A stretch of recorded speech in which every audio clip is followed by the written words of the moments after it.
really gets at that big question that we all ask ourselves every day of how do we tell whether our patient is actually truly unconscious?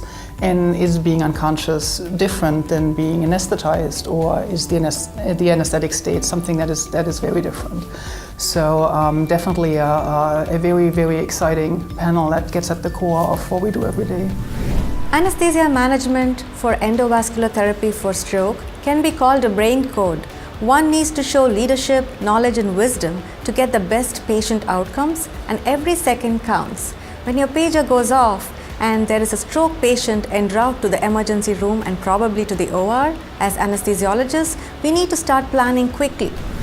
The panel is aimed at treating obese patients. We're going to be talking about airway management, hemodynamic management, as well as using ultrasound for evaluation of gastric contents in obese patients.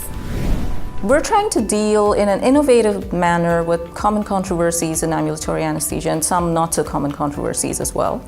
And these questions come up every day when we're taking care of outpatient surgery patients. So our hope is to provide evidence-based information for attendees that they can take away with them and hopefully make some informed decisions about patient care.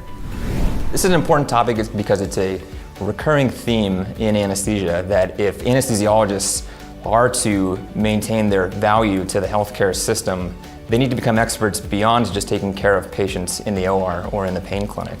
And through collaborations with primary care physicians, surgeons, pharmacists, we can extend our healthcare value, extend our reach outside of the operating room to really impact change in healthcare. You know, hypotension is a big deal. When we don't appropriately manage hypotension, then every minute of hypotension under certain thresholds has the potential to cause organ system injury and to kill our patients in the operating room in the ICU. So it's a manageable issue. It's an issue that is in our hands as anesthesiologists and intensivists, and an issue that we can easily take care of with appropriate medications and interventions. So knowing this data will help us move the science forward and really prevent harm to our patients. In this panel, we will be presenting the management of patients with left ventricular assist devices. These patients are becoming more common. They are not only at large academic centers, but they are also coming to private hospitals and an operating theater near you. And in this session, we will go over different ways to manage these types of patients such that a non-cardiac anesthesiologist can feel as comfortable as a cardiac anesthesiologist in caring for these patients.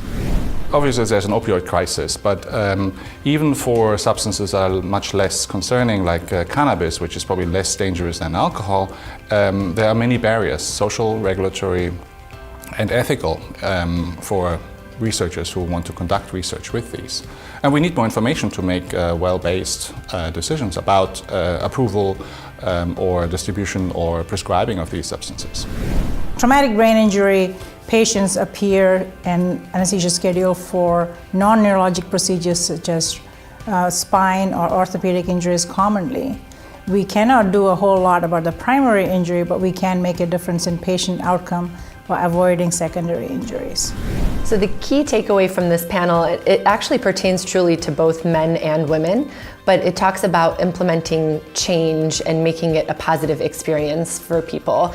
And usually the two barriers to change are folks either working on something that they don't truly enjoy, and so that's one barrier, or not having enough resources. And so the panel talks about drafting an overall vision for change, making it meaningful, making it inspiring, and getting faculty to work on things they enjoy, and also organizing resources in a way that helps them to achieve their goals.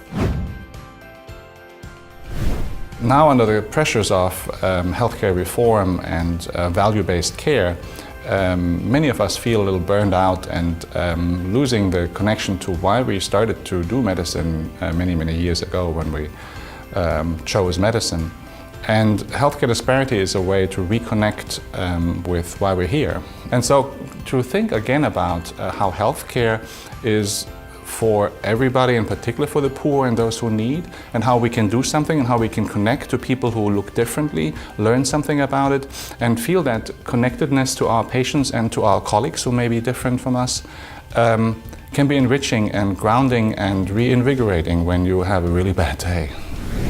We are on the verge of having more geriatric patients than we've ever had in the perioperative world, and our need to care for those patients as best as possible is paramount, and it's going to take a village to do that.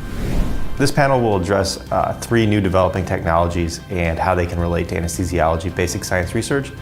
One will be on the use of novel, cutting-edge viral tools combined with optogenetics for probing neurocircuit function.